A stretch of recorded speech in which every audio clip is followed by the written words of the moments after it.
Tiny Hippo and the Tiny Train. Tiny Hippo had a tiny train. He loved the train, and they went everywhere together, laughing and playing all throughout their tiny world. Then, one day, tiny ravens swooped down and stole the tiny train.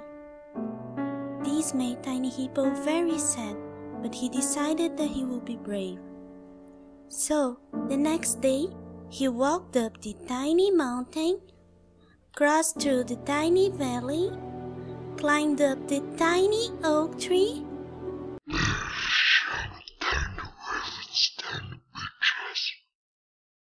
and no one fucks a tiny hippo, and no one.